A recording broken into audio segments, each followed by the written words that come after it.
Édouard Delacroix avait tout, sauf le bonheur, jusqu'à ce qu'une chanson entonnée par une femme de ménage déverrouille le premier sourire de son fils depuis des mois. Sa musique pourrait-elle les guérir tous? Le soleil matinal filtrait à travers les grandes baies vitrées du domaine d'Édouard Delacroix.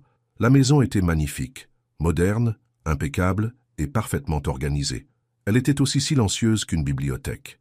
Édouard Delacroix se tenait dans sa cuisine, vêtu d'un coûteux costume gris, vérifiant sa montre. À 34 ans, il était l'un des plus jeunes et des plus brillants PDG de start-up technologiques de France. Son entreprise, Delacroix Technologies, venait d'atteindre des profits records. Il avait tout ce que l'argent pouvait acheter, sauf le bonheur. « Noé !» appela-t-il doucement. « C'est l'heure du petit déjeuner. » De l'étage, un léger bruit de petits pas se fit entendre. Noé, le fils d'Édouard, âgé de 7 ans, apparut dans l'embrasure de la porte. C'était un petit garçon aux cheveux foncés comme son père et aux yeux bleus vifs. Noé ne parlait pas. Il n'avait plus prononcé un mot depuis plus d'1 an, depuis le départ de sa mère. « Tes céréales sont prêtes », dit Édouard, désignant le bol sur la table. Noé s'assit et commença à manger, les yeux fixés sur son bol. Édouard l'observait, le cœur serré. Il aimait son fils plus que tout au monde, mais il ne savait pas comment l'atteindre. Noé était autiste et très sensible au son et au toucher. Les médecins lui avaient expliqué que le monde de Noé était différent de celui d'Édouard, plus bruyant, plus intense, parfois accablant. Après le départ de sa femme Caroline, qui affirmait ne plus supporter ça, Édouard s'était entièrement dévoué à offrir les meilleurs soins à Noé. Les meilleurs médecins, les thérapeutes les plus coûteux, des professeurs particuliers, tout ce que l'argent pouvait acheter. Mais la seule chose dont Noé avait le plus besoin, un lien émotionnel, était précisément ce qu'Édouard peinait à lui donner. « J'ai des réunions jusqu'à 6 heures aujourd'hui, » dit Édouard, posant sa tasse de café dans l'évier. « Madame Bernard sera là pour te surveiller jusqu'à 3 heures, puis ton professeur particulier arrivera. »« Qu'as-tu, il hésita. Il y aura une nouvelle femme de ménage qui commencera aujourd'hui. L'agence envoie quelqu'un. » Noé ne répondit pas, continuant à manger ses céréales en silence. Édouard soupira et attrapa sa mallette. « Je te vois ce soir, mon grand. » Tandis qu'il descendait en voiture sa coûteuse automobile sur la route sinueuse qui menait à son domaine viticole dans le Bordelais, Édouard ne parvenait pas à se défaire de la tristesse qui était devenue sa compagne constante. Noé n'avait pas souri depuis des mois. Maëlle Leroy se tenait à l'arrêt de bus à Montreuil, vérifiant sa montre. Elle ne pouvait pas se permettre d'être en retard le premier jour de ce nouveau travail. L'agence de nettoyage avait été très claire. Ce client était important et exigeait la perfection. À 26 ans, Maëlle était habituée aux responsabilités. Après le décès de ses parents, elle avait mis ses études de musique en pause pour élever ses jeunes frères et sœurs. Son frère Clément était autiste et doué pour la musique, tout comme Maëlle. Ils avaient un lien spécial. Maëlle avait appris à comprendre la façon dont Clément communiquait par la musique plutôt que par les mots. Maintenant que ses frères et sœurs étaient plus âgés et indépendants, Maëlle essayait de reconstruire sa vie. Elle chantait toujours à l'église le dimanche, sa voix riche emplissant le petit bâtiment et émouvant l'assemblée aux larmes. Mais en semaine, elle faisait des ménages pour payer des factures. « Soyez professionnel », lui avait dit son patron à l'agence. « Monsieur Delacroix est très exigeant. La maison doit être impeccable. Et évitez toute interaction avec l'enfant. Faites juste votre travail et partez. » Le bus arriva et Maëlle monta, fredonnant doucement pour elle-même. La musique avait toujours été son réconfort, sa façon de rester connectée à elle-même et au monde qui l'entourait. 2 heures plus tard, Maëlle se tenait devant la plus belle maison qu'elle ait jamais vue. Elle était toute de verre et de bois, perchée sur une colline surplombant des vignobles. Elle prit une profonde inspiration et sonna à la porte. Une femme plus âgée ouvrit. « Vous devez être Maëlle. Je suis Madame Bernard, la nounou de Noé. Monsieur Delacroix est au travail. » Maëlle suivit Madame Bernard à l'intérieur. La maison était magnifique, mais semblait étrangement vide, plus un musée qu'un foyer. « Les produits d'entretien sont dans ce placard, » expliqua Madame Bernard. « Monsieur Delacroix aime que tout soit fait dans un ordre précis. Voici la liste. Noé est dans la salle de jeu. Essayez de ne pas le déranger. » Sur ce, la femme plus âgée s'éloigna, laissant Maëlle seule dans l'immense cuisine. Maëlle regarda la liste.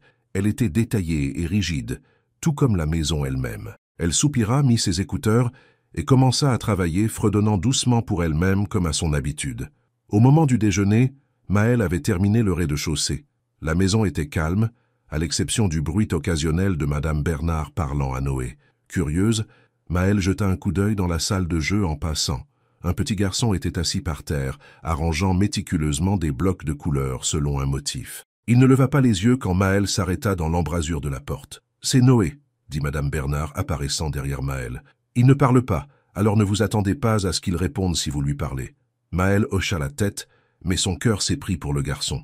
Il lui rappelait tellement Clément au même âge, concentré dans son propre monde, mais pas inaccessible, juste différent. « Est-ce qu'il aime la musique ?» demanda Maël. Madame Bernard haussa les épaules. « Je ne sais pas. Son père ne met pas de musique dans la maison. Il dit que c'est trop stimulant pour Noé. » Maël fronça les sourcils mais ne discuta pas. Ce n'était pas sa place. Après le déjeuner, Madame Bernard partit, disant qu'elle avait des courses à faire et qu'elle serait de retour avant l'arrivée du professeur particulier de Noé. « Il ira bien, » assura-t-elle à Maël. « Il ne quitte jamais cette pièce. » Maël continua son ménage, montant à l'étage. Alors qu'elle dépoussiérait le couloir, elle entendit un petit fracas venant du rez-de-chaussée. Se précipitant en bas, elle trouva Noé dans la cuisine, un verre cassé sur le sol devant lui. « C'est bon, » dit Maël doucement, gardant ses distances. « Ne bouge pas, il y a du verre. » Noé resta figé, les yeux grands ouverts de peur.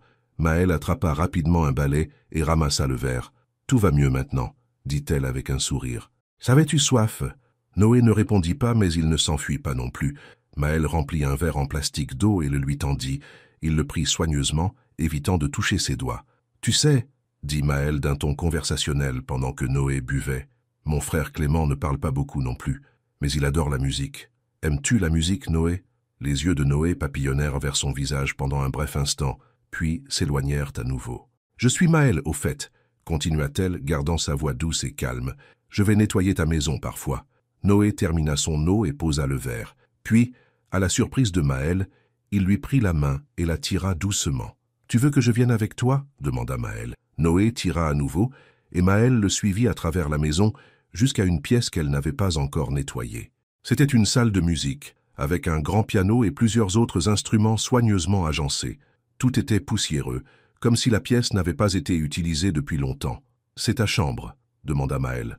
Noé alla à une armoire et en sortit un petit tambour. Il s'assit par terre avec, levant les yeux vers Maël avec attente. Maël sourit. Elle reconnaissait cela. Clément faisait la même chose quand il voulait qu'elle chante. « Voudrais-tu que je chante quelque chose ?» demanda-t-elle doucement. Noé frappa une fois le tambour. Maël réfléchit un instant, puis commença à chanter « La vie en rose » d'Édith Piaf, sa voix chaude et grave. Noé commença à tapoter le tambour, doucement et rythmiquement, les yeux fixés sur elle. Maël chanta, observant le visage de Noé. Lentement, quelque chose d'incroyable se produisit. Les coins de sa bouche se relevèrent. Il souriait. Édouard Delacroix passait une journée épouvantable. Une affaire avait capoté, son assistant avait démissionné, et il avait un mal de tête lancinant. Tout ce qu'il voulait, c'était rentrer chez lui dans le calme de sa maison et passer du temps avec Noé avant le dîner. Alors qu'il garait sa voiture dans l'allée, il fut surpris d'entendre quelque chose venant de l'intérieur de la maison. De la musique? Non, pas seulement de la musique, du chant. Édouard suivit le son jusqu'à la salle de musique, une pièce dont il avait presque oublié l'existence. C'était l'espace de Caroline, et après son départ, il avait fermé la porte et ne l'avait plus jamais rouverte. Maintenant, debout dans l'embrasure de la porte, il ne pouvait pas croire ce qu'il voyait. Une jeune femme était assise en tailleur sur le sol, chantant d'une voix magnifique et pleine d'âme, et à côté d'elle se trouvait Noé, tapotant un tambour et souriant, vraiment souriant. Édouard eut l'impression d'avoir reçu un coup de poing dans l'estomac. Il n'avait pas vu son fils sourire depuis des mois, pas depuis le départ de Caroline. Et voici cette étrangère, cette femme de ménage, qui parvenait à établir un lien avec Noé d'une manière que tous les spécialistes coûteux n'avaient pas été capables de faire. « Qu'êtes-vous en train de faire ?» demanda Édouard, sa voix plus mordante qu'il ne l'avait voulu. La femme cessa de chanter immédiatement, levant des yeux bruns effrayés. « Monsieur Delacroix, » dit-elle, « je suis désolé, Qu'est-ce que vous lui faites ?» demanda Édouard, entrant dans la pièce.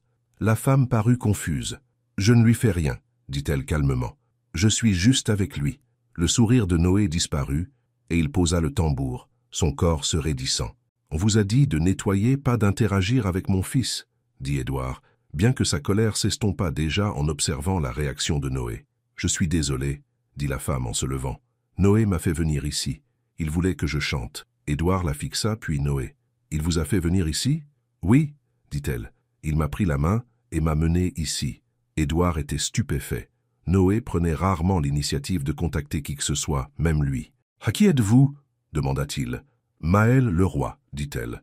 L'agence m'a envoyé pour nettoyer votre maison. » Édouard regarda son fils, qui se cachait maintenant derrière les jambes de Maël, l'observant. Quelque chose dans cette scène lui serra le cœur. « Où est Madame Bernard » demanda-t-il. « Elle est allée faire des courses. Elle devrait être de retour bientôt. » Comme sur commande, ils entendirent la porte d'entrée s'ouvrir. « Noé » appela Madame Bernard. « Je suis de retour. » Maël parut mal à l'aise. « Je devrais retourner au travail, dit-elle. Je n'ai pas encore fini à l'étage. » Édouard hocha la tête, essayant toujours de digérer ce qu'il avait vu. Alors que Maël quittait la pièce, Noé la regarda partir, son visage retrouvant son expression habituelle et vide. Madame Bernard apparut dans l'embrasure de la porte. « Monsieur Delacroix, vous êtes rentré tôt. Où étiez-vous » demanda Édouard. « Je devais aller chercher l'ordonnance de Noé, » dit Madame Bernard sur la défensive. La femme de ménage était là. Noé allait bien. Édouard regarda son fils, qui s'était retiré dans un coin de la pièce. « Oui, » dit-il doucement, « il allait bien. » Cette nuit-là, après avoir couché Noé, Édouard s'assit dans son bureau avec un verre de whisky, repensant à ce qu'il avait vu.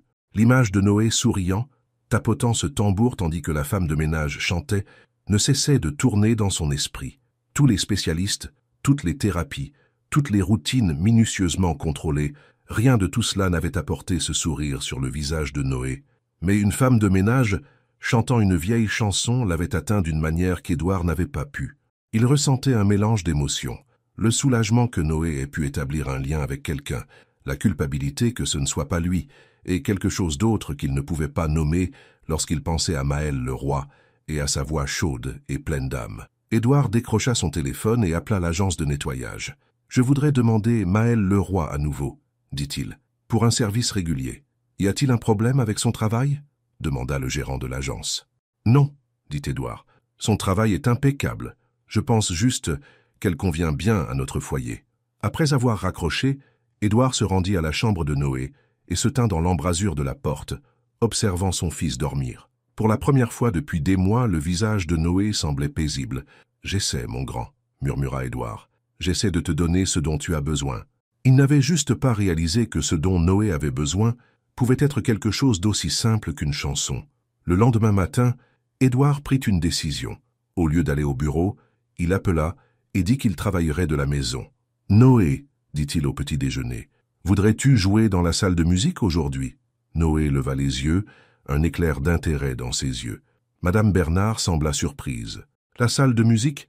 Mais vous avez toujours dit. »« Je sais ce que j'ai dit, » interrompit Édouard. « Mais je change d'avis. » Lorsque Maël arriva à 10 heures, Édouard l'attendait. « Monsieur Delacroix, » dit-elle, l'air nerveuse. « Je voulais encore m'excuser pour hier. Je sais que j'étais censé juste nettoyer et... »« Non, » dit Édouard, l'interrompant. « C'est moi qui devrais m'excuser.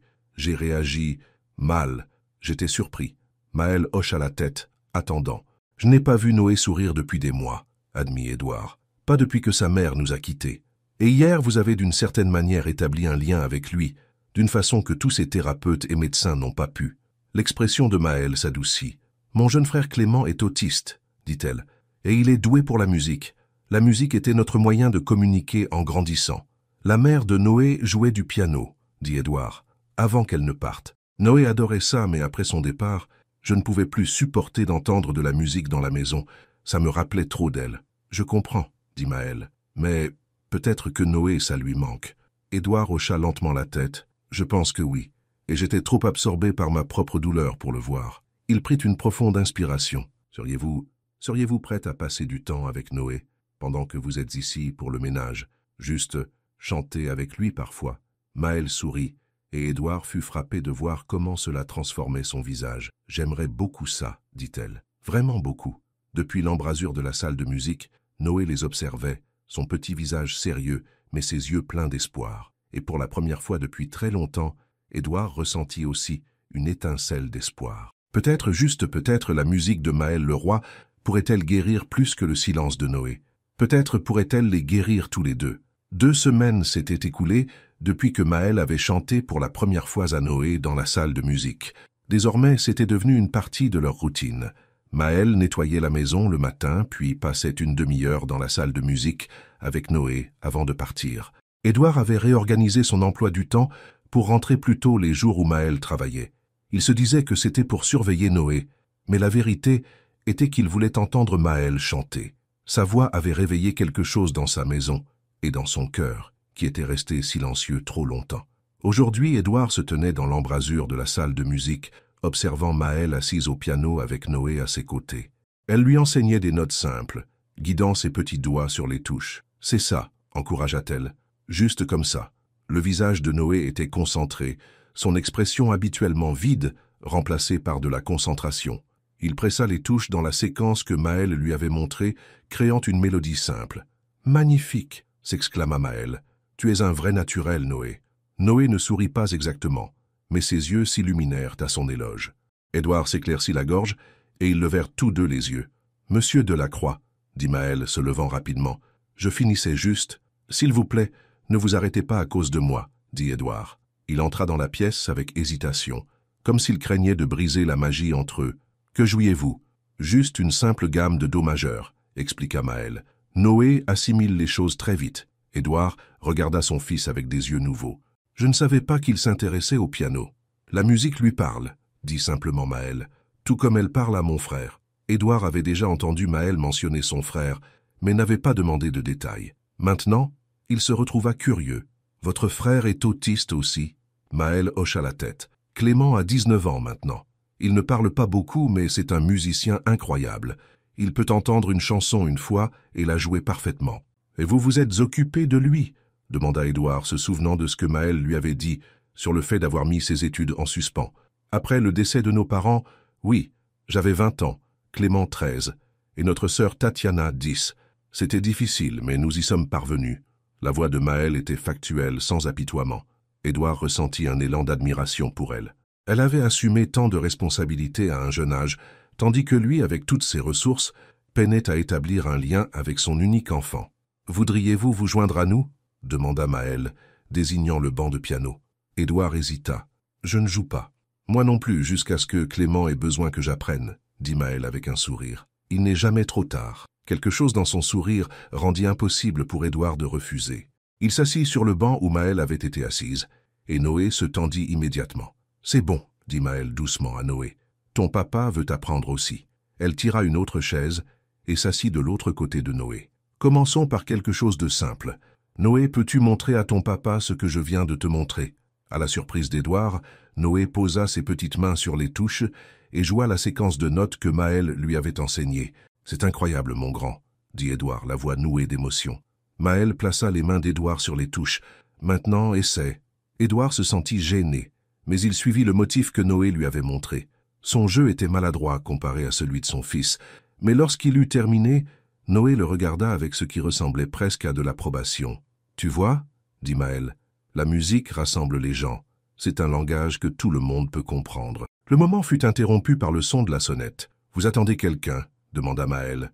Édouard fronça les sourcils. « Non, mais je ferais mieux d'aller voir qui c'est. » Il quitta la salle de musique et se dirigea vers la porte d'entrée. Quand il l'ouvrit, son estomac se serra. Caroline, son ex-femme, se tenait sur le pas de la porte, aussi élégante et belle que jamais dans ses vêtements de créateur et son maquillage impeccable. « Caroline, » dit Édouard, sa voix atone. « C'est inattendu. »« Bonjour, Édouard, » dit-elle, le frôlant en entrant dans la maison. « J'étais en ville pour une conférence, et j'ai pensé passer voir Noé. »« Tu aurais pu appeler d'abord, » dit Édouard, la suivant alors qu'elle traversait la maison, comme si elle en était toujours propriétaire. « Aurais-tu dit oui ?» demanda Caroline, haussant un sourcil parfaitement épilé. Avant qu'Édouard ne puisse répondre, Caroline s'arrêta brusquement. Le son du piano venait du bout du couloir. « C'est Noé ?» demanda-t-elle, sa voix perçante de surprise. Elle se dirigea vers la salle de musique, Édouard la suivant. Lorsqu'ils atteignirent l'embrasure de la porte, ils virent Maël et Noé au piano, jouant ensemble. Noé était concentré sur les touches, ne levant même pas les yeux à leur entrée. « Qui êtes-vous » demanda Caroline, fixant Maël. Maël leva les yeux, surprise. « Je suis Maël Leroy. Je travaille pour Monsieur Delacroix. » Caroline se tourna vers Édouard. « Tu as embauché un professeur de musique ? Sans me consulter ?»« Maël est notre femme de ménage, » dit Édouard, la voix tendue. « Et je n'ai pas besoin de te consulter sur la façon dont j'élève notre fils. Tu as renoncé à ce droit quand tu es parti. » Les yeux de Caroline se plissèrent, mais avant qu'elle ne puisse répondre, Noé leva les yeux et la vit. Son corps se tendit immédiatement. et il se serra contre Maël. « Noé, mon amour, » dit Caroline, sa voix s'adoucissant alors qu'elle s'approchait de lui. « C'est maman. Tu ne veux pas me faire un câlin ?» Noé ne bougea pas, gardant les yeux baissés et son corps près de Maël. Le visage de Caroline se durcit. « Qu'est-ce que vous lui avez raconté sur moi ?» demanda-t-elle, regardant alternativement Édouard et Maël. « Rien, » dit Édouard. « Il se souvient, Caroline. Il se souvient que tu l'as quitté. » Caroline tressaillit comme s'il l'avait giflé. « Je t'ai quitté, Édouard, pas Noé. C'est toi qui t'es battu pour la garde exclusive. Parce que tu as dit qu'il était trop difficile à gérer pour toi, » lui rappela Édouard. « Tes mots exacts étaient « je n'en peux plus ». Maël se leva, l'air mal à l'aise. « Je devrais y aller. Noé, nous pratiquerons plus demain, d'accord ?» Noé lui attrapa la main, la tenant fermement. « C'est bon, » dit Maël doucement. « Je reviendrai. » Caroline observa cette interaction avec des yeux froids. « Alors la femme de chambre joue à la maman maintenant. Comme c'est touchant. »« Ça suffit, » dit Édouard sèchement. « Maël, s'il vous plaît, ne partez pas. » Caroline s'en allait. Caroline rit amèrement. « Bien sûr, Dieu nous garde que quoi que ce soit ne perturbe votre environnement parfaitement contrôlé. » Elle regarda Maël. « Bonne chance avec celui-ci, ma belle. Édouard aime que tout soit à sa place, y compris les gens. » Sur ce, elle se retourna et sortit de la pièce. Édouard la suivit jusqu'à la porte d'entrée. « Ne reviens plus sans prévenir, » dit-il alors qu'elle partait. « Et si tu veux voir Noé, appelle d'abord. Il a besoin de préparation pour les changements dans sa routine. »« Comme tu veux, Édouard, » dit Caroline avec dédain. « Tu as toujours su mieux que quiconque. » Après son départ, Édouard resta un instant dans le couloir, essayant de calmer sa colère, puis il retourna dans la salle de musique. Maël était de nouveau assise avec Noé, mais il ne jouait pas. Elle lui parlait simplement doucement et il l'écoutait, son petit corps se relâchant progressivement. « Je suis désolé pour ça, » dit Édouard. Maël leva les yeux. Pas besoin de s'excuser. Les familles sont compliquées. Édouard s'assit sur une chaise en face d'eux. Caroline nous a quittés il y a 1 an. Elle a dit que les besoins de Noé étaient trop lourds pour elle, qu'elle n'avait jamais signé pour élever un enfant ayant des besoins spéciaux. Le visage de Maël ne montrait aucun jugement, juste une compréhension silencieuse. Cela a dû être difficile pour vous deux. Je pensais faire ce qu'il fallait, dit Édouard, les mots sortant avant qu'il ne puisse les retenir. Créer un environnement stable et calme, offrir les meilleurs soins. Mais je me suis tellement concentré sur ce que les experts disaient que Noé avait besoin, que j'ai manqué ce dont il avait réellement besoin. « Et qu'est-ce que c'est » demanda Maya doucement. Elliot regarda son fils, qui était maintenant appuyé contre Maya, tout à fait à l'aise. La connexion, la musique, la joie. Il rencontra le regard de Maya. « Les choses que vous lui donnez si facilement. » Maya secoua la tête. « Pas facilement. C'est juste que j'ai eu de la pratique. Avec Jérémie, j'ai appris que parfois le plus important n'est pas de réparer ou de gérer, mais juste d'être présente, d'écouter les silences entre les mots. Mais Noé ne parle pas, dit Elliot. Il communique, corrigea Maya doucement. Juste pas avec des mots. Quand vous jouez de la musique avec lui, vous avez une conversation. Elliot sentit quelque chose bouger en lui, une fissure dans le mur qu'il avait bâti autour de son cœur après le départ de Caroline. Voudriez-vous, il hésita, voudriez-vous m'aider à apprendre comment avoir cette conversation avec lui? Maya sourit, et encore une fois, Elliot fut frappé par la façon dont cela transformait son visage. Je serais heureuse de le faire. Le lendemain, Maya arriva à la maison des crânes avec plus que ses seuls produits d'entretien. Elle portait un petit sac de voyage qui contenait plusieurs instruments de musique simples, un tambourin, un petit xylophone et des bâtons de percussion. J'ai pensé que Noé aimerait peut-être essayer ceci, expliqua-t-elle à Elliot, qui avait pris un autre jour pour travailler de chez lui. Ce sont ceux de Jérémie, mais il a dit que Noé pouvait les emprunter. C'est très gentil, dit Elliot. Voudriez-vous rencontrer Jérémie un jour? Demanda Maya, la question la surprenant autant qu'elle sembla surprendre Elliot. Elliot eut l'air pensif. Oui, je pense que oui. Peut-être qu'il pourrait m'éclairer sur le monde de Noé. Maya sourit. Ça lui ferait plaisir. Il n'a pas beaucoup d'amis, mais il adore partager sa musique. Madame Dupont arriva alors, saluant poliment Maya. Elle avait été froide envers Maya au début, sentant peut-être que la jeune femme avait créé un lien avec Noé d'une manière qu'elle n'avait pas réussi à faire. Mais peu à peu, elle s'était adoucie, surtout quand elle avait vu comment Noé répondait à la musique. « Noé est déjà dans la salle de musique », leur dit Madame Dupont. Il y est allé directement après le petit déjeuner. Je pense qu'il espérait que vous viendriez tôt. Maya et Elliot échangèrent un sourire, et une douce chaleur passa entre eux, une joie partagée devant les progrès de Noé. Dans la salle de musique, Noé était assis au piano pressant des touches au hasard, comme s'il cherchait un son particulier. Quand il vit Maya, son visage s'illumina et il tapa la banquette à côté de lui. « Bonjour Noé, » dit Maya, s'asseyant. « Je t'ai apporté des amis à rencontrer. » Elle ouvrit son sac et lui montra les instruments. Noé tendit immédiatement la main vers le tambourin, le secoua pour l'expérimenter. « Ce sont ceux de mon frère Jérémie, » expliqua Maya. « Il a pensé que tu les aimerais. »« Maya m'a parlé de votre frère, » dit Elliot, assis sur une chaise à proximité. « Il a l'air d'un jeune homme remarquable. »« Il l'est, » acquiesça Maya. « Il a ses défis, mais ses dons sont incroyables. La musique lui a donné un moyen de se connecter au monde que rien d'autre n'aurait pu lui offrir. »« Comme Noé, » dit Elliot doucement. « Oui, » dit Maya, « comme Noé. » Ils passèrent la matinée à jouer de la musique ensemble, Noé explorant les nouveaux instruments et même permettant à Elliot de se joindre à eux. À l'heure du déjeuner, Elliot dut prendre une conférence téléphonique et Maya retourna à ses tâches ménagères. Pendant qu'elle dépoussiérait le salon, Maya se retrouva à fredonner joyeusement. Elle s'attachait à Noé et, si elle était honnête avec elle-même, à Elliot aussi. Il y avait quelque chose en lui qui l'attirait. Derrière son extérieur contrôlé, elle sentait un puits profond d'émotion et un désir sincère de bien faire pour son fils. Mais elle se rappela de faire attention. Il était son employeur, et elle était l'employée de maison. Les mondes d'où il venait ne pouvaient être plus différents. Plus tard dans l'après-midi, alors que Maya s'apprêtait à partir, Elliot l'arrêta à la porte. « J'ai une faveur à vous demander, » dit-il. « Noé a une évaluation en musicothérapie demain. La spécialiste veut voir comment il réagit à différents types de musique. Voudriez-vous venir avec nous ? Je pense que Noé serait plus à l'aise avec vous. » Maya hésita. « Je ne sais pas, monsieur Crane. Cela semble hors de mes attributions. »« Je le sais, » dit Elliot, « et je vous rémunérerai pour votre temps, bien sûr. Mais je pense que cela aiderait vraiment Noé. » Maya y réfléchit. Elle voulait aider Noé, et elle était curieuse du programme de musicothérapie. « D'accord, » accepta-t-elle. « À quelle heure ? Le rendez-vous est à 10 heures. Je pourrais venir vous chercher à 9h30. Cela signifie que vous auriez besoin de mon adresse, » dit Maya, soudain gênée. Son appartement à Montreuil était petit, et dans un quartier que quelqu'un comme Elliot Crane ne visitait probablement jamais. « Oui, » dit Elliot simplement, « si cela vous convient. » Maya écrivit son adresse sur un morceau de papier et le lui tendit. Leurs doigts se frôlèrent, et elle sentit une petite décharge électrique au contact. À la façon dont les yeux d'Elliot s'écarquillèrent légèrement, elle pensa qu'il l'avait peut-être ressenti aussi. « Merci, » dit-il. « Pour tout ce que vous faites pour Noé, et pour moi. »« Vous n'avez pas à me remercier, » dit Maya. « Noé est un garçon spécial, et vous êtes un bon père, monsieur Crane.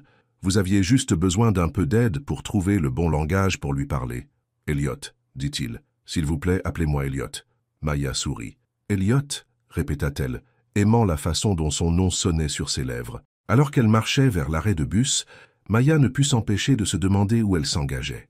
La frontière entre employeur et employé s'estompait déjà, et elle sentait que demain l'estomperait encore plus.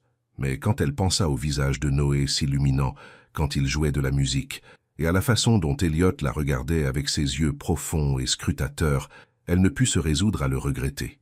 Le lendemain matin, Maya se leva tôt et prit plus de temps pour se préparer. Elle choisit une simple mais jolie robe bleue au lieu de son jean et t-shirt habituel, et mit même un peu de maquillage. Sa sœur Tatiana le remarqua, alors que Maya prenait son café dans leur petite cuisine. « Tu es jolie, » dit Tatiana, la regardant avec suspicion. « Rendez-vous galant ?» Maya leva les yeux au ciel. « Non, je vais avec un client et son fils à une évaluation en musicothérapie. »« Un client ?» Tatiana leva un sourcil. « Le riche de Neuilly-sur-Seine, celui avec l'enfant adorable ?»« Noé, » corrigea Maya. « Eh oui, Elliot Crane. »« Elliot, hein ?» taquina Tatiana. « Tu es en train de devenir assez intime avec le patron. »« Ce n'est pas comme ça, » insista Maya. « Noé est autiste et il réagit bien à la musique. Je ne fais qu'aider. »« Bien sûr, » dit Tatiana, sceptique. « Et cela n'a rien à voir avec le fait qu'Elliot Crane est magnifique, célibataire et manifestement sous ton charme ?»« Il n'est pas sous mon charme, » dit Maya, sentant ses joues s'échauffer. « C'est mon employeur. C'est tout. »« Si tu le dis, » dit Tatiana, manifestement pas convaincue. « Fais juste attention, d'accord ? Des hommes comme ça, riches, puissants, ils vivent dans un monde différent. »« Je sais ça, » dit Maya. « Crois-moi, je sais exactement où je me situe. » Mais quand Elliot s'arrêta devant son immeuble dans sa voiture de luxe, élégant dans des vêtements décontractés, au lieu de son costume habituel, Maya n'était plus si sûre. Noé était sur la banquette arrière et il fit même un signe de la main en la voyant. Le geste était si inattendu et doux que le cœur de Maya fondit un peu plus. « Bonjour », dit Elliot, sortant pour lui ouvrir la portière passager. « Vous êtes magnifique. »« Merci », dit Maya, soudain timide. « Bonjour Noé », ajouta-t-elle, se tournant pour sourire au garçon sur la banquette arrière. Noé ne parla pas, mais il lui tendit un petit objet. C'était un piano jouet, miniature mais fonctionnel. « Il voulait vous l'apporter », expliqua Elliot. Il était très insistant. Les larmes lui piquèrent les yeux. « Merci Noé, c'est très attentionné. » Le trajet jusqu'au centre de musicothérapie fut agréable, Elliot racontant à Maya le programme et ce que la spécialiste avait dit sur le potentiel de Noé. « Il croit que la musique pourrait être un pont pour lui », expliqua Elliot. « Un moyen de développer ses compétences en communication. »« Je le crois aussi, » dit Maya. « Je l'ai vu avec Jérémy. La musique lui a donné confiance, un moyen de s'exprimer quand les mots lui faisaient défaut. J'aurais aimé m'en rendre compte plus tôt, » dit Elliot, sa voix teintée de regret. « Tout ce temps, je me suis concentré sur la structure et le contrôle, pensant que c'était ce dont Noé avait besoin. Vous faisiez de votre mieux, » dit Maya doucement. « C'est tout ce qu'un parent peut faire. » Elliot la regarda, ses yeux chaleureux. « Merci de dire ça. Ça signifie beaucoup. » Au centre de musicothérapie, ils furent accueillis par le docteur Dubois, une femme au visage bienveillant qui salua chaleureusement Noé. « Et vous devez être Maya, » dit-elle, serrant la main de Maya. « Monsieur Crane m'a parlé de votre travail avec Noé. »« Je suis juste une amie qui aime la musique, » dit modestement Maya. « Eh bien, j'aimerais voir comment vous interagissez musicalement avec Noé, » dit le docteur Dubois. « Cela pourrait nous donner de précieuses informations. » La séance fut révélatrice. Noé fut initialement hésitant avec le docteur Dubois, mais quand Maya se joignit à eux jouant un rythme simple sur un tambour, il réagit immédiatement, prit un xylophone et l'accompagna. « Remarquable, » dit le docteur Dubois en les observant. « Il est incroyablement réceptif à vous, Maya. » Elliot observait depuis un coin, son visage un mélange de joie et de quelque chose qui ressemblait presque à de la mélancolie. Après la séance, le docteur Dubois parla à Elliot en privé pendant que Maya attendait avec Noé dans la salle d'attente. Ils jouèrent à un jeu de doigts pour compter, Noé souriant même quand Maya fit semblant de faire des erreurs. Quand Elliot revint, son visage était pensif. « Bonne nouvelle ?» demanda Maya. « Très bonne, » dit Elliot. Le docteur Dubois pense que Noé est un excellent candidat pour la musicothérapie. Elle a aussi suggéré que... Il hésita. « Quoi ?» demanda Maya. « Elle a suggéré que vous pourriez vouloir être impliqué dans sa thérapie. Elle a été très impressionnée par votre capacité naturelle à vous connecter à Noé par la musique. » Maya fut surprise. « Mais je ne suis pas thérapeute. Je n'ai aucune formation. Vous avez quelque chose de mieux, dit Elliot, un don naturel et de l'expérience avec votre frère. » Maya ne savait pas quoi dire. Elle était touchée par la suggestion, mais aussi préoccupée de s'impliquer davantage dans la vie de Noé et d'Elliot. « Vous n'avez pas à décider maintenant, » l'assura Elliot, « mais voudriez-vous y réfléchir? Je vous paierai pour votre temps, bien sûr. »« Ce n'est pas une question d'argent, » dit Maya. « Je me soucie de Noé. Je ne veux juste pas dépasser les limites. »« Vous ne dépassez pas les limites, » dit Elliot doucement. « Vous nous aidez à retrouver notre chemin l'un vers l'autre. Comment pourrais-je ne pas être reconnaissant pour cela ?» La façon dont il la regarda fit battre le cœur de Maya plus vite. C'était un terrain dangereux, elle le savait. Mais quand Noé lui prit la main alors qu'il retournait à la voiture, elle ne put imaginer s'éloigner de lui ou de son père. Sur le chemin du retour vers Montreuil, Noé s'endormit sur la banquette arrière, épuisé par cette journée riche en émotions. « Il vous fait confiance », dit Elliot, jetant un coup d'œil à Maya. « C'est énorme pour lui. Il ne fait pas confiance facilement. »« Vous non plus, je pense, » dit Maya, les mots sortirent avant qu'elle ne puisse les retenir. Elliot eut l'air surpris, puis pensif. « Vous avez raison, » admit-il. « Après le départ de Caroline, j'ai bâti des murs. Autour de moi, autour de Noé. Je pensais nous protéger, mais peut-être que je nous maintenais juste isolés. C'est compréhensible, » dit Maya. « Vous avez été blessé ?»« Oui, » acquiesça Elliot. « Mais Noé ne devrait pas payer le prix de ma douleur. » Ils roulèrent en silence un moment, tous deux perdus dans leurs pensées. « Voudriez-vous dîner avec nous ce soir ?» demanda soudain Elliot. « Rien d'extravagant, juste à la maison. Je pense que Noé aimerait. Et moi, » il marqua une pause. « Moi aussi. » Maya savait qu'elle devrait dire non. La frontière entre employeur et employé était déjà floue. Dîner ensemble la rendrait encore plus floue. Mais quand elle regarda le visage plein d'espoir d'Elliot et pensa au sourire de Noé quand ils jouèrent de la musique ensemble, elle ne put se résoudre à refuser. « J'aimerais beaucoup, » dit-elle. Le sourire d'Elliot fut comme le soleil sortant des nuages. « Bien, dit-il simplement. C'est bien. Alors qu'ils traversèrent l'après-midi ensoleillé de France, Maya ressentit à la fois de l'excitation et de l'appréhension. Elle s'aventurait sur un territoire inexploré, s'impliquant avec une famille qui n'était pas la sienne, développant des sentiments pour un homme qui vivait dans un monde si différent du sien.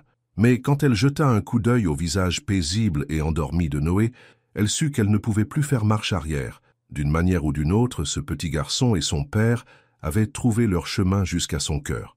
Et Maya, qui avait toujours fait passer les autres avant elle, qui avait renoncé à ses rêves pour s'occuper de ses frères et sœurs, qui nettoyaient les maisons des autres tandis que ses propres rêves prenaient à la poussière, Maya se retrouva à espérer, pour la première fois depuis longtemps, que peut-être elle pourrait avoir quelque chose pour elle-même, quelque chose qui ressemblait beaucoup au bonheur, quelque chose qui ressemblait beaucoup à l'amour. 3 semaines s'étaient écoulées depuis que Maya avait dîné pour la première fois chez Elliot.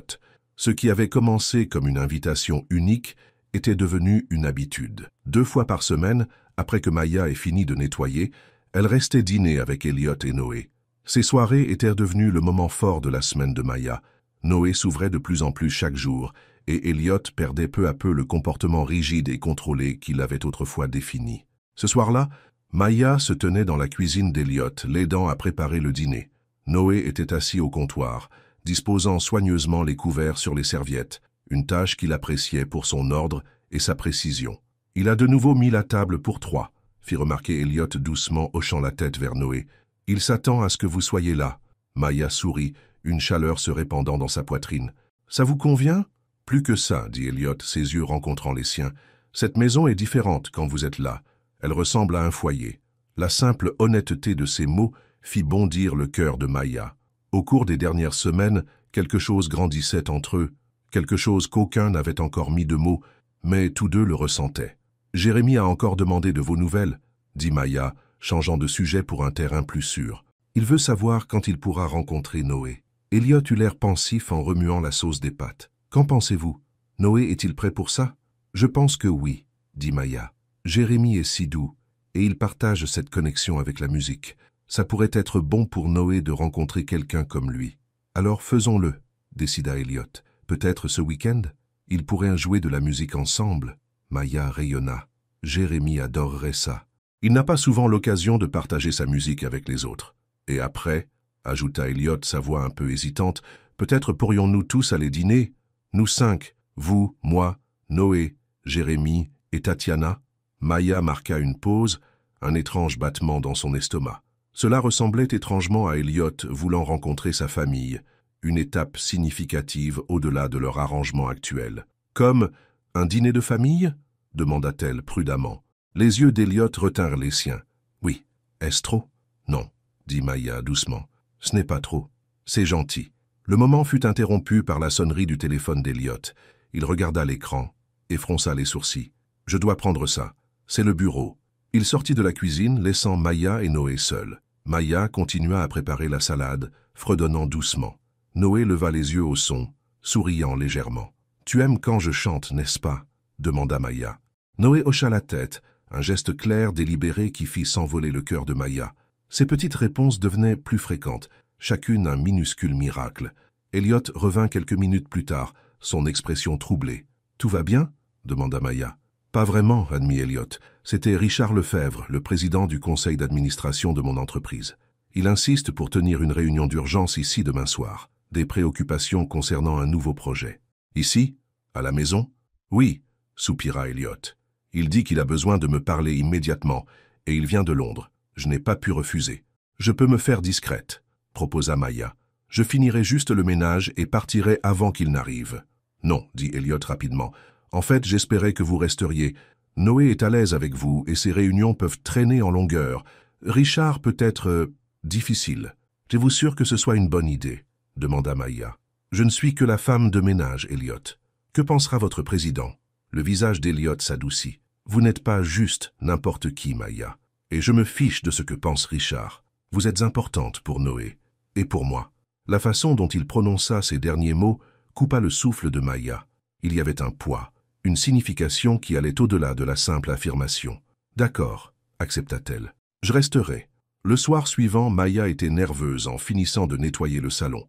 Elle avait mis sa plus jolie tenue pour le travail, une simple robe bleue que Tatiana l'avait aidé à choisir, disant qu'elle mettait en valeur ses yeux. « Tu ne fais pas que le ménage aujourd'hui » avait taquiné Tatiana. « Tu rencontres la belle famille. C'est son président du conseil d'administration, pas sa famille » avait protesté Maya. « Et nous ne sommes même pas officiellement ensemble. » avait répondu Tatiana, sceptique. « Dis ça à ton visage quand tu parles de lui. » Maintenant, alors que Maya disposait les dernières fleurs fraîches qu'elle avait apportées pour la table, elle entendit le son d'une voiture qui s'arrêtait dehors. Elle lissa sa robe et prit une profonde inspiration. Elliot descendit les escaliers, élégant dans un costume. Il avait télétravaillé toute la journée, se préparant pour la réunion. « Vous êtes magnifique, dit-il, ses yeux chaleureux tandis qu'il observait l'apparence de Maya. « Merci, dit-elle, rougissant légèrement. « Voulez-vous que je reste dans la cuisine avec Noé pendant votre réunion ?»« Pas besoin, dit Elliot. Richard devrait savoir que ma maison est désormais un espace familial, pas seulement une extension du bureau. Noé peut jouer dans la salle de musique, et vous pouvez être où vous vous sentez à l'aise. » La sonnette retentit, et Elliot alla ouvrir. Maya entendit une voix grave dans l'entrée. Puis Elliot revint avec un homme plus âgé dans un costume coûteux. Richard Lefebvre était grand et distingué, avec des cheveux argentés et des yeux perçants qui ne laissaient rien échapper. Ses yeux remarquèrent la présence de Maya avec une surprise évidente. « Richard, voici Maya Dubois », présenta Elliot. « Maya, voici Richard Lefebvre, le président de notre conseil d'administration. »« Enchanté, monsieur Lefebvre, » dit Maya poliment. Richard hocha la tête, son expression perplexe. « De même, mademoiselle Dubois, êtes-vous une collègue d'Elliot ?» Avant que Maya ne puisse répondre, Noé apparut dans l'embrasure de la porte. Quand il vit Richard, il hésita. Son corps se tendait. « Et voici mon fils, Noé, » dit Elliot, sa voix douce. « Noé, peux-tu dire bonjour à monsieur Lefebvre ?»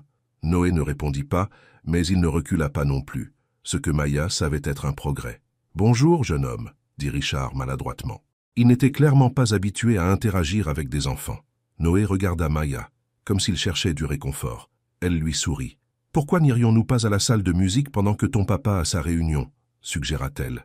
Noé hocha la tête et se dirigea dans le couloir. Maya se tourna pour le suivre, mais la voix de Richard l'arrêta. « Salle de musique ? Je ne savais pas que vous étiez musicien, Elliot. »« Je ne le suis pas, » dit Elliot. Mais Noé découvre un talent pour cela avec l'aide de Maya. Les sourcils de Richard se levèrent. « Je vois, et mademoiselle Dubois, et... Maya nous aide à la maison, » dit Elliot simplement, et elle a été formidable avec Noé. « Ah » dit Richard, la compréhension apparut sur son visage. « Eh bien, nous avons beaucoup à discuter, Elliot. Allons-y. » Ils se dirigèrent vers le bureau d'Elliot, laissant Maya libre de rejoindre Noé dans la salle de musique. Elle le trouva assis au piano, jouant une simple mélodie qu'elle lui avait enseignée. « C'est magnifique, Noé, » dit-elle, s'asseyant à côté de lui. Ils jouèrent ensemble pendant un moment, Maya enseignant une nouvelle chanson à Noé. Il apprenait vite, son talent naturel évident dans la façon dont il saisissait les mélodies et les rythmes. Après environ 1 heure, Maya entendit des voix qui s'élevaient du bureau d'Elliot. Elle ne pouvait pas distinguer les mots, mais le ton était tendu. « Essayons les nouveaux tambours que ton papa a achetés, » suggéra-t-elle à Noé, s'éloignant du piano pour laisser Elliot et Richard en privé. Un peu plus tard, la porte de la salle de musique s'ouvrit, et Elliot apparut, suivi de Richard. Noé voulait montrer à Richard ce qu'il a appris, expliqua Elliot, sa voix tendue malgré son sourire. Richard était mal à l'aise, mais hocha poliment la tête. « Voudrais-tu jouer quelque chose pour monsieur Lefebvre ?» demanda Maya doucement à Noé. À sa surprise, Noé hocha la tête et se dirigea vers le piano.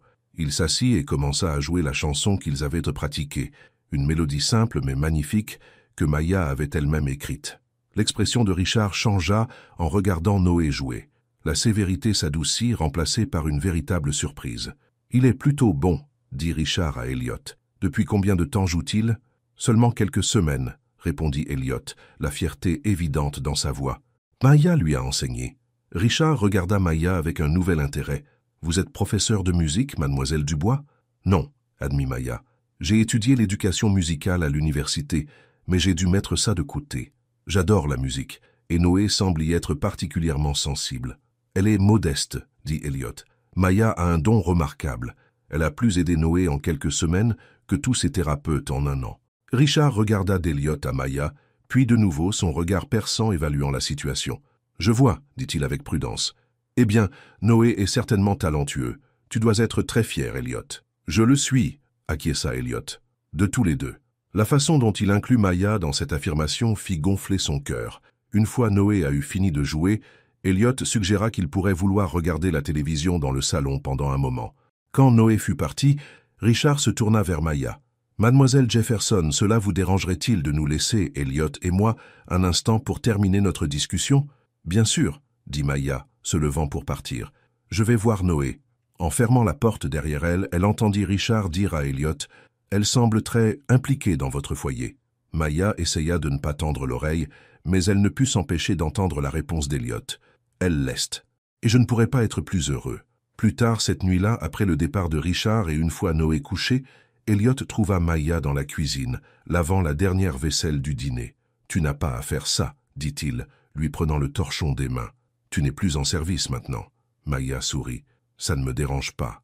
C'est apaisant. » Elliot s'appuya contre le comptoir, étudiant son visage. « Richard a beaucoup parlé de toi. » Maya se raidit. « Oh, il pense que je suis imprudent, » dit Elliot d'un ton posé, laissant une femme de ménage se rapprocher autant de Noé. « De moi. » Le cœur de Maya lui tomba dans les talons. « Je vois. »« Je lui ai dit qu'il avait tort, » continua Elliot. « Je lui ai dit que tu étais la meilleure chose qui nous soit arrivée depuis longtemps. » Maya leva les yeux, croisant son regard. « Et qu'a-t-il dit à cela ?»« Il a dit que je devais être prudent, que les frontières personnelles et professionnelles existent pour une raison. » Elliot s'approcha d'elle. « Mais le fait est, Maya, que je ne veux pas de ces frontières avec toi. Plus maintenant. » Le cœur de Maya battait la chamade. « Que dis-tu, Elliot ? » ?»« Je dis que je tiens à toi, plus que comme quelqu'un qui travaille pour moi, plus que comme une amie. » Sa voix était ferme, mais elle pouvait voir la vulnérabilité dans ses yeux. « Et je crois, j'espère, que tu ressens peut-être la même chose. » Maya prit un souffle tremblant. « Oui, » admit-elle. « Mais Elliot, nous venons de mondes si différents. Ton président du conseil d'administration vient de me le rappeler. Je nettoie des maisons pour vivre. Tu diriges une entreprise technologique qui vaut des milliards d'euros. Rien de tout cela n'a d'importance pour moi, dit Elliot, prenant ses mains dans les siennes. Ce qui compte, c'est comment tu comprends Noé. Comment tu as ramené la musique dans nos vies. Comment tu me fais me sentir un homme meilleur quand je suis avec toi. » Avant que Maya ne puisse répondre, Elliot se pencha et l'embrassa. C'était doux au début, puis s'intensifia tandis que Maya répondait, enroulant ses bras autour de son cou. Quand ils se séparèrent enfin, tous deux étaient essoufflés. « J'ai eu envie de faire ça pendant des semaines, » avoua Elliot. Maya sourit. « Moi aussi. »« Alors, où allons-nous à partir de là ?» demanda Elliot. « Je ne sais pas, » admit Maya. « Mais je pense que nous allons le découvrir ensemble. Jour après jour. » Elliot hocha la tête, la serrant de nouveau contre lui. « Ça me plaît bien. » Le week-end arriva et avec lui la rencontre prévue entre Noé et Julien. Maya amena ses frères et sœurs chez Elliot, se sentant nerveuse à l'idée de la collision entre les deux mondes. Julien était grand et dégingandé, avec les mêmes yeux marron chauds que Maya. Il portait son clavier préféré sous le bras, son visage un mélange d'excitation et d'appréhension. « Julien, Natacha, voici Elliot, » présenta Maya. « Et voici Noé. » Natacha, confiante et extravertie à 16 ans, serra fermement la main d'Elliot. « Ravi de vous rencontrer, monsieur Crane. Maya parle de vous tout le temps. » Maya lança un regard d'avertissement à sa sœur, mais Elliot se contenta de sourire. « S'il vous plaît, appelez-moi Elliot. Et c'est un plaisir de vous rencontrer tous les deux. » Maya parle beaucoup de vous. Julien regardait Noé qui se cachait à moitié derrière les jambes d'Elliot, observant les nouveaux venus avec des yeux prudents. « Salut Noé, » dit Julien, sa voix douce et légèrement monocorde. « Maya dit que tu aimes la musique. » Noé ne répondit pas verbalement, mais il hocha la tête. « Moi aussi, » dit Julien. « Tu veux voir mon clavier ?» Il tendit l'instrument, et Noé fit un pas hésitant en avant, son intérêt piqué. « La salle de musique est par ici, » dit Elliot, les conduisant dans le couloir. Ce qui suivit fut tout simplement magique. Julien installa son clavier et commença à jouer, de magnifiques mélodies complexes qui remplirent la pièce. Noé regarda, captivé, puis se dirigea lentement vers le piano. Au lieu de jouer ses airs simples habituels, il commença à imiter ce que Julien jouait, ses petits doigts trouvant les notes avec une précision surprenante. Julien sourit, une expression rare et éclatante qui le faisait ressembler tellement à Maya. « Tu es bon, » dit-il à Noé, puis il ajusta son jeu pour compléter ce que Noé faisait. Ensemble, ils créèrent un duo qui remplit les yeux de Maya de larmes. Elliot se tenait à côté d'elle, son bras autour de sa taille, les observant avec étonnement. « Ils se comprennent, » murmura Maya. « Oui, » acquiesça Elliot. « Ils parlent la même langue. » Natacha, regardant depuis l'entrée, secoua la tête, émerveillé. C'est comme s'ils se connaissaient depuis toujours. Après un certain temps, les garçons passèrent de la musique à la présentation de leurs jouets et jeux préférés. Julien, d'habitude si réservé avec les étrangers, fut patient et doux avec Noé, et Noé sembla complètement à l'aise avec lui. Plus tard, quand ils allèrent tous dîner dans un bon restaurant choisi par Elliot, Maya ne put s'empêcher de remarquer à quel point c'était juste, les 5 ensemble, comme une famille. Elliot insista pour payer malgré les protestations initiales de Natacha. « C'est ma tournée », dit-il fermement. « Je suis juste reconnaissant que vous ayez tous pu venir. » Julien, qui parlait rarement en public, répondit même quand Elliot l'interrogea sur sa musique. « Je veux faire des albums un jour, dit-il, des chansons sans mots qui racontent des histoires. Ça a l'air merveilleux, dit sincèrement Elliot. J'adorerais les entendre. » À la fin de la soirée, Maya put voir qu'Elliot avait complètement conquis ses frères et sœurs. Même Natacha, qui avait été sceptique quant au type riche qui fréquentait sa sœur, riait aux blagues d'Elliot et lui racontait des histoires embarrassantes sur l'enfance de Maya. Alors qu'ils se disaient au revoir devant le restaurant, Elliot écarta Maya. « Ta famille est formidable, dit-il. Tout comme toi. » Maya sourit. « Ils t'ont aimé aussi. Même Natacha et elle n'est pas facile à impressionner. » « Il y a autre chose, dit Elliot, son expression devenant grave. J'ai réfléchi à ce que tu as dit, à propos de l'éducation musicale, d'avoir dû la mettre de côté. » Maya le regarda avec curiosité. « Que penserais-tu de retourner à l'école ?» demanda Elliot. « De terminer tes études? Tu es si talentueuse, Maya. Tu devrais enseigner la musique, pas nettoyer des maisons. » Maya fut abasourdie. « Je ne sais pas quoi dire. L'école coûte cher et j'ai des responsabilités. Julien et Natacha, je pourrais aider, dit Elliot, avec les frais de scolarité, avant que tu ne dises non, ajouta-t-il rapidement, voyant son expression. Pense-y comme un investissement, dans ton avenir, dans ce que tu pourrais offrir à Noé et à d'autres enfants comme lui. Maya se sentait submergée. L'offre était généreuse, elle changerait sa vie même, mais elle soulignait aussi les énormes différences dans leur situation. J'ai besoin d'y réfléchir, dit-elle finalement. C'est beaucoup à assimiler. Elliot hocha la tête. Bien sûr, pas de pression. Sache juste que l'offre est là si tu la veux. Il l'embrassa doucement, puis alla dire au revoir à Julien et Natacha. Tandis que Maya le regardait avec ses frères et sœurs, Elliot s'accroupissant pour écouter attentivement quelque chose que Julien disait, puis riant à l'une des blagues de Natacha, elle sentit son cœur s'emplir. Peut-être que leurs mondes étaient différents. Peut-être y aurait-il des défis à venir.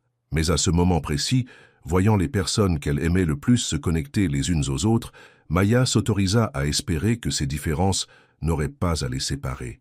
Le mercredi suivant, Maya arriva chez Elliot et le trouva l'air stressé. « Qu'est-ce qui ne va pas ?» demanda-t-elle dès qu'elle vit son visage. « Caroline a appelé, » dit Elliot, passant une main dans ses cheveux. « Elle vient voir Noé cet après-midi. Elle dit qu'elle a des inquiétudes concernant ses soins. » Un nœud se forma dans l'estomac de Maya. « C'est à cause de moi ?»« Probablement, » admit Elliot. « Richard et Caroline sont de vieux amis de la famille. Je suppose qu'il lui a parlé de toi. »« Ne devrais-je pas être ici quand elle vient ?» demanda Maya. L'expression d'Elliot se durcit. « Non, je veux que tu sois là. Tu fais partie de la vie de Noé maintenant. Une partie positive. Caroline doit l'accepter. » Mais quand Caroline arriva plus tard cet après-midi-là, il était clair qu'elle n'avait aucune intention d'accepter quoi que ce soit. Elle fit irruption dans la maison, tel un ouragan, ses talons aiguilles de créateur cliquetant sur le parquet. « Où est Noé ?» exigea-t-elle. « Dans la salle de musique avec Maya, » dit Elliot calmement. « Bonjour à toi aussi, Caroline. » Caroline ignora son sarcasme, marchant vers la salle de musique. Elliot la suivit, la mâchoire serrée. Maya était assise au piano avec Noé, lui apprenant une nouvelle chanson quand Caroline fit irruption. « Noé, mon chéri, » dit Caroline, sa voix artificiellement douce. « Maman est là pour t'emmener manger une glace. » Noé se raidit immédiatement, se pressant contre le côté de Maya. « Caroline, » dit Elliot d'un ton d'avertissement, « tu sais que Noé n'aime pas les surprises. Tu aurais dû appeler d'abord pour organiser ça correctement. »« Je n'ai pas besoin d'appeler pour voir mon propre fils, » claqua Caroline. Puis, remarquant comment Noé s'accrochait à Maya, ses yeux se plissèrent. « Noé, viens ici, on s'en va. » Noé secoua la tête, son petit corps tremblant. « Il ne veut pas y aller, » dit Maya doucement. « Il est bouleversé. » Caroline se tourna vers elle, les yeux lançant des éclairs. « Et qui es-tu pour me dire ce que mon fils veut? Tu es la femme de ménage. Où es-tu plus que ça maintenant? Richard a dit que tu faisais la maîtresse de maison avec mon mari. Mon ex-mari, corrigea Elliot sèchement, et Maya a été plus une mère pour Noé le mois dernier que tu ne l'as été en 1 an. Caroline parut comme si elle avait reçu une gifle. Comment oses-tu, siffla-t-elle. Je suis sa mère. Rien ne peut changer ça. Être une mère, c'est plus que la biologie, dit Elliot. C'est être présente. C'est prendre soin. C'est faire passer les besoins de son enfant avant les siens. Quand as-tu fait l'une de ces choses pour la dernière fois? Le visage de Caroline rougit de colère. Tu n'as aucun droit de me juger. J'ai fait de mon mieux. Mais la particularité de Noé, c'était trop. Tu sais que c'était trop. Non, dit Elliot fermement. Ce n'était pas trop. Tu n'étais juste pas prête à faire suffisamment d'efforts. Maya m'a montré que se connecter avec Noé n'est pas impossible. Cela demande juste de la patience et de l'amour. Caroline regarda d'Elliot à Maya, puis à Noé, qui était toujours pressé contre le côté de Maya, refusant de regarder sa mère. « Alors c'est comme ça, dit-elle froidement. Tu m'as remplacé. Par elle. » Elle fit un geste dédaigneux vers Maya. « Personne ne te remplace, Caroline, » dit Maya, retrouvant sa voix. « Noé a besoin de tout l'amour qu'il peut recevoir. Il y a de la place pour tout le monde dans sa vie, si tu es prête à le rencontrer là où il est. » Caroline rit amèrement. « Épargne-moi le discours inspirant. Je sais ce qui se passe ici. » Elliot a toujours eu un faible pour les causes désintéressées. Le visage d'Elliot s'assombrit. « Ça suffit, Caroline, je pense que tu devrais partir. »« Très bien, » dit Caroline, saisissant son sac à main. « Mais ce n'est pas fini. J'ai toujours des droits, et je ne te laisserai pas monter mon fils contre moi. » Elle sortit en trombe, laissant un lourd silence derrière elle. Noé tremblait toujours, et Maya le tira doucement sur ses genoux, fredonnant doucement pour le calmer. « Je suis désolé pour ça, » dit Elliot, s'asseyant à côté d'eux. « Caroline a toujours été difficile. »« C'est bon, » dit Maya, bien que son cœur battait la chamade. « C'est sa mère. Elle a le droit d'être dans sa vie. »« Oui, » acquiesça Elliot, « mais pas de la perturber chaque fois qu'elle en a envie, et pas de te parler comme ça. » Maya regarda Noé qui se détendait progressivement, tandis qu'elle fredonnait. « Penses-tu qu'elle va causer des problèmes ?» demanda Maya doucement. « Probablement, » admit Elliot. « Caroline n'aime pas perdre, et elle n'aime certainement pas être remplacée. »« Je n'essaie pas de la remplacer, » dit Maya. « Je le sais, » l'assura Elliot, « mais Caroline voit le monde en termes de victoire et de défaite, et en ce moment, elle a l'impression de perdre Noé à cause de toi. » Maya continua de fredonner, berçant doucement Noé. Malgré les assurances d'Elliot, elle ne put chasser un sentiment de malaise. Caroline était belle, riche, et la mère biologique de Noé. Et si elle décidait de vouloir récupérer sa famille, où cela la laisserait-elle, Maya? Elliot sembla sentir ses pensées. Il tendit la main et prit la sienne, la serrant doucement. « Eh, dit-il doucement, tout ira bien pour nous tous. » Maya voulait le croire. Tandis qu'elle tenait Noé et sentait la chaleur de la main d'Elliot dans la sienne, elle y parvenait presque. Mais les mots de colère de Caroline résonnaient dans son esprit, ainsi que la désapprobation évidente de Richard. Leur monde se heurtait maintenant, et Maya ne put s'empêcher de se demander si elle serait celle qui ramasserait les morceaux quand la poussière retomberait. 2 mois s'étaient écoulés depuis la visite furieuse de Caroline, et l'automne s'était installé sur le Médoc. Les vignobles entourant la maison d'Elliot avaient viré au doré et au rouge, et l'air avait une brise fraîche et vive. À l'intérieur de la maison, tout avait changé.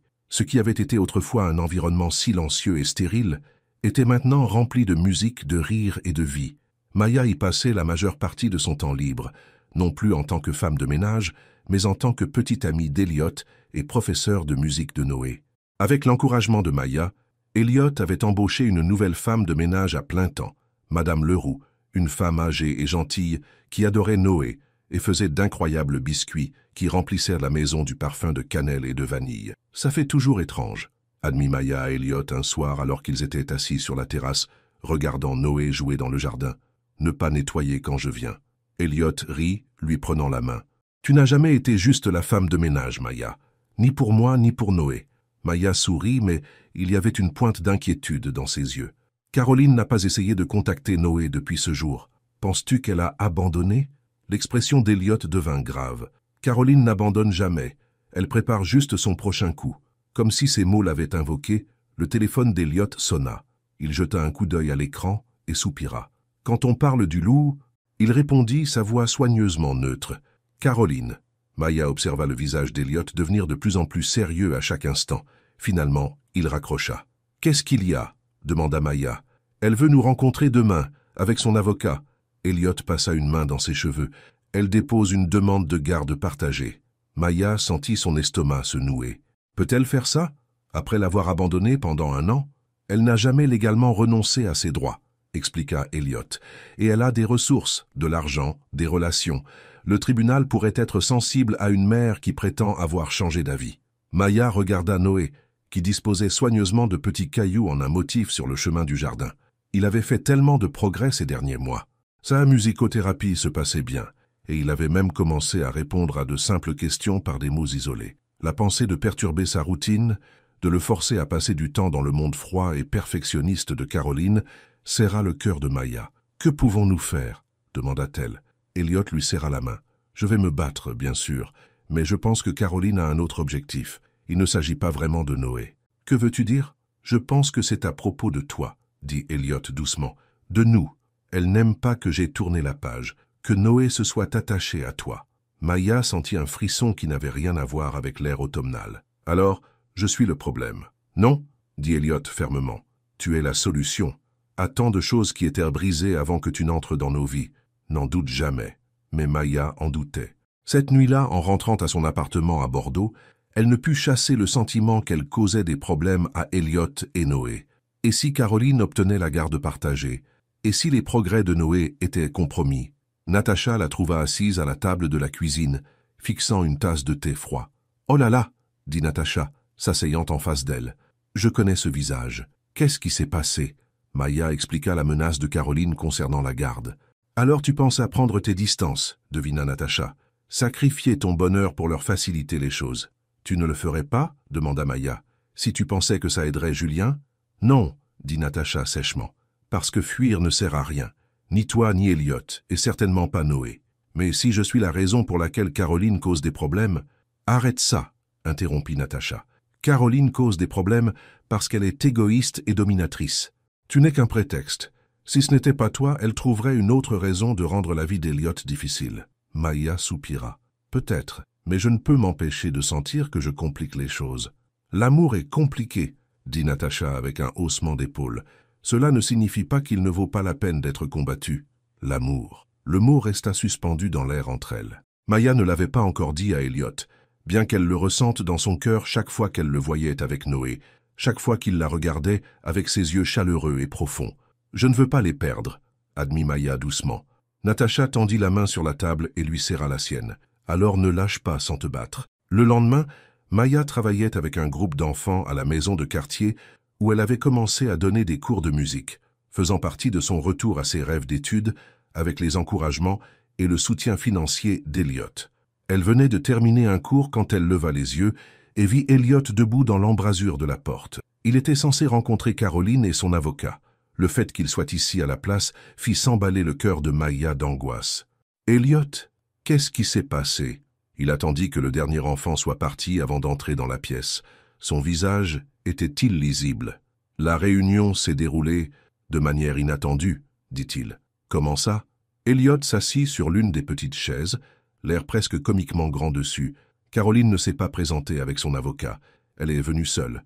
Maya s'assit en face de lui, confuse. Pourquoi? Elle a dit qu'elle voulait parler, pas se battre. Elliot semblait toujours perplexe devant ce revirement de situation. Elle a dit qu'elle avait beaucoup réfléchi, à Noé, à ce qui était le mieux pour lui. Et qu'a-t-elle décidé? Demanda Maya avec prudence. Elle abandonne sa demande de garde, dit Elliot. Elle déménage à Londres pour le travail, une belle promotion. Elle dit qu'elle rendra visite à Noé quand elle pourra, mais elle reconnaît que sa place est avec moi, avec nous. Maya n'arrivait pas à y croire. Juste comme ça, après toutes ces menaces? Pas exactement, admit Elliot. Elle avait quelques conditions. Maya serait dit. Quel genre de conditions? Elle veut que Noé ait des séances régulières de musicothérapie. Elle propose même de payer pour cela. C'est étonnamment raisonnable. Il y a plus, continua Elliot. Elle veut être tenue informée de ses progrès, des mises à jour régulières, des appels vidéo si possible. Également raisonnable, acquiesça Maya, attendant toujours le piège. Et elle veut te rencontrer, termina Elliot. Seule. Maya cligna des yeux de surprise. Moi? Pourquoi? Elle n'a pas voulu dire, juste qu'elle veut te parler de femme à femme. Elliot semblait troublé. Tu n'as pas à le faire, Maya, je lui ai dit ça. Maya y réfléchit. L'idée d'affronter Caroline seule était intimidante, mais si cela signifiait résoudre le problème de la garde, donner de la stabilité à Noé, je vais le faire, décida-t-elle. Où et quand? Demain après-midi, au café du centre-ville. Elliot tendit la main vers la sienne. Es-tu sûr de ça? Maya hocha la tête. Je suis sûr. Mais alors qu'elle se préparait à rencontrer Caroline le lendemain, Maya était un nœud de nerfs. Que pouvait bien vouloir lui dire la mère de Noé? Était-ce un piège? Une nouvelle façon de forcer Maya à sortir de la vie d'Elliot et Noé? Le café était calme quand Maya arriva, avec seulement quelques clients dispersés aux tables. Caroline était déjà là, assise à une table de coin avec une tasse de café devant elle. Elle était élégante comme toujours, mais il y avait quelque chose de différent chez elle, une douceur qu'elle n'avait pas auparavant. « Merci d'être venue, » dit Caroline alors que Maya s'asseyait en face d'elle. « Elliot a dit que vous vouliez parler, » répondit Maya, gardant sa voix neutre. Caroline l'étudia un instant. « Tu n'es pas ce à quoi je m'attendais, » dit-elle finalement. « À quoi vous attendiez-vous? Je ne sais pas, quelqu'un de plus calculatrice, je suppose. Quand Richard m'a dit qu'Elliot était impliqué avec la femme de ménage, j'ai supposé que tu étais après son argent. » Maya sentit un éclair de colère. « Je n'ai jamais cherché l'argent d'Elliot. Je le sais maintenant, » dit Caroline, la surprenant. « Je me suis renseignée sur toi, Maya Jefferson, ancienne étudiante en éducation musicale. Tu as élevé tes frères et sœurs après le décès de tes parents. Tu fais 3 petits boulots pour joindre les 2 bouts. Tu n'es pas la croqueuse de diamants que j'imaginais. » Maëlle ne savait pas comment réagir à ce compliment douteux. « Pourquoi suis-je ici, Camille ?» Camille soupira, baissant les yeux vers son café. « J'ai vu Noé la semaine dernière. Antoine n'est pas au courant. Je suis allé à sa séance de musicothérapie. J'ai regardé à travers la fenêtre. » Elle leva les yeux. Ses yeux étonnamment brillants de larmes. Il jouait du piano et souriait. Vraiment souriait. Je ne l'avais pas vu sourire ainsi depuis avant mon départ. Maëlle attendit, sentant qu'il y avait plus à dire. La thérapeute m'a parlé de ses progrès. Comment il commence à parler un peu. Comment la musique a ouvert quelque chose en lui. La voix de Camille trembla. Elle t'a aussi mentionné. Elle a dit que c'était toi qui avais découvert son lien avec la musique, que tu travaillais avec lui à la maison. Noé a un talent naturel, dit Maëlle. Il avait juste besoin que quelqu'un le remarque. Quelqu'un qui n'était pas moi, dit Camille doucement. Il y avait de la douleur dans sa voix, mais aucune amertume. Je n'ai jamais eu la patience, ni la perspicacité. J'ai toujours essayé de faire entrer Noé dans mon monde au lieu d'essayer d'entrer dans le sien. Elle prit une profonde inspiration. La vérité, c'est que je ne suis pas une bonne mère, pas le genre dont Noé a besoin. J'ai cru pouvoir me forcer, mais cela nous a rendus tous les 2 malheureux.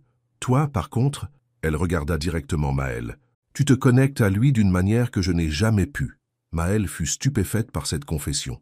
Camille, je n'ai jamais eu l'intention de prendre ta place. Je sais, l'interrompit Camille, mais le fait est que tu l'as fait. Et en regardant Noé à cette séance de thérapie, en voyant à quel point il est heureux maintenant, j'ai réalisé que je devais lâcher prise. Pour son bien. Que veux-tu dire? Je dis que je me retire. Complètement. Pas de bataille pour la garde, plus de visite surprise. La voix de Camille était maintenant ferme, déterminée. Noé a besoin de stabilité. Il a besoin de gens qui le comprennent, qui peuvent l'aider à grandir. C'est Antoine. Et c'est toi. Maëlle sentit les larmes lui monter aux yeux. « Merci, » dit-elle doucement. « Ça n'a pas dû être une décision facile. »« Ça ne l'a pas été, » admit Camille. « Mais c'est la bonne. Pour une fois dans ma vie, je fais passer les besoins de Noé avant les miens. » Elle fouilla dans son sac à main et en sortit une petite boîte, la faisant glisser sur la table vers Maëlle. « Qu'est-ce que c'est » demanda Maëlle. « Ouvre-la, » dit Camille. À l'intérieur se trouvait un délicat médaillon en argent.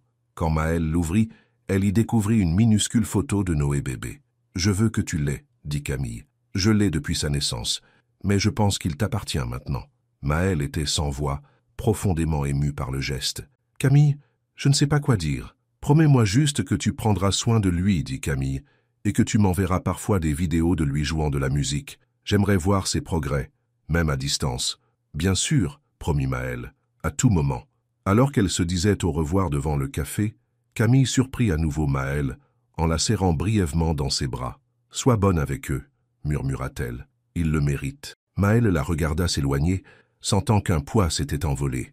La menace qui pesait sur eux avait disparu, dissoute par la grâce inattendue de Camille. Quand elle raconta la rencontre à Antoine plus tard ce jour-là, il fut aussi surpris qu'elle l'avait été. « Camille a vraiment dit tout ça ?» demanda-t-il incrédule. « Et elle t'a donné son médaillon ?» Maëlle hocha la tête, lui montrant le pendentif en argent qu'elle portait maintenant autour du cou. Elle a changé, Antoine. Ou peut-être qu'elle est enfin honnête avec elle-même. Quoi qu'il en soit, elle lâche prise. Antoine serra Maëlle dans ses bras, la tenant près de lui. « Alors nous sommes libres, dit-il contre ses cheveux. Plus besoin de vivre sur nos gardes. »« Il semble bien, acquiesça Maël. » Noé entra alors dans la pièce, portant le petit tambour qu'il avait joué le premier jour où Maël lui avait chanté. Il le lui tendit avec attente. « Tu veux jouer ?» demanda Maël avec un sourire. Noé hocha la tête. « Ensemble, dit-il clairement, un des rares mots qu'il utilisait désormais régulièrement. « Oui, acquiesça Maël, le cœur rempli. Ensemble ?» Un mois plus tard, la maison d'Antoine était pleine de monde. La famille de Maël était là. Cyril jouait des duos avec Noé au piano, Chloé aidait Madame Dubois dans la cuisine. Quelques amis d'Antoine étaient également venus, ainsi que quelques-uns des thérapeutes et enseignants de Noé.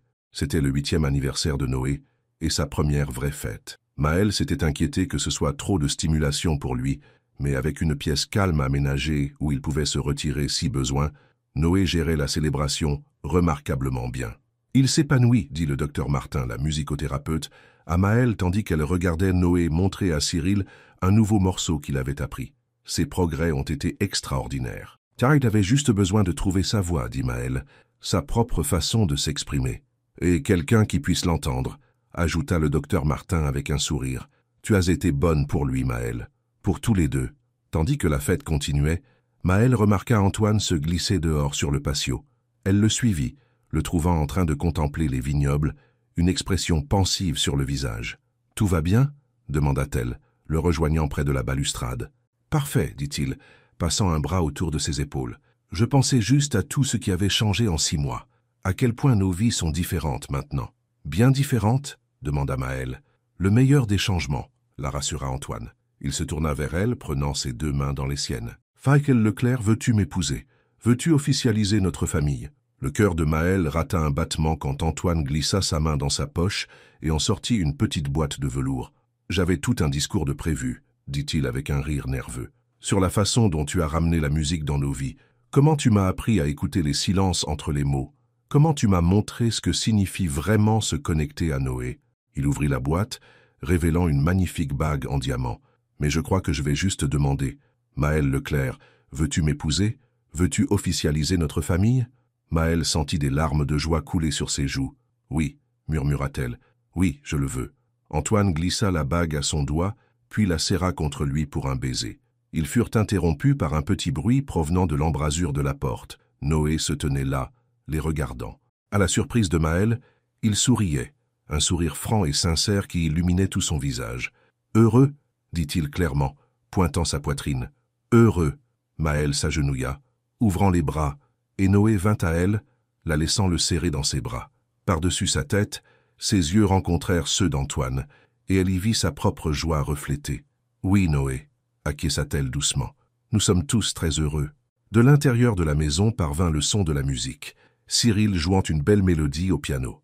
Les notes leur parvinrent sur l'air d'automne, une bande-son pour ce moment parfait.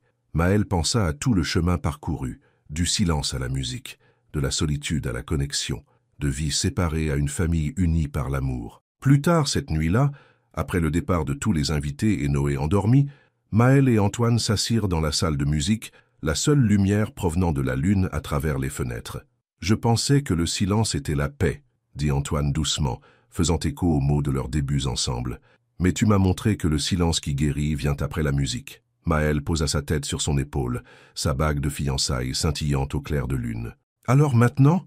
demanda-t-elle. Antoine prit sa main, son pouce caressant la bague. « Nous chantons, dit-il, même si nous ne connaissons pas toujours les paroles, ensemble. » Et dans le calme de la maison, qui n'était plus trop silencieuse, entourée des échos persistants de la musique et des rires de la journée, ils commencèrent leur nouvelle vie ensemble. Une famille créée non par obligation ou par le sang, mais par l'harmonie parfaite de 3 cœurs se trouvant l'un l'autre. Fin.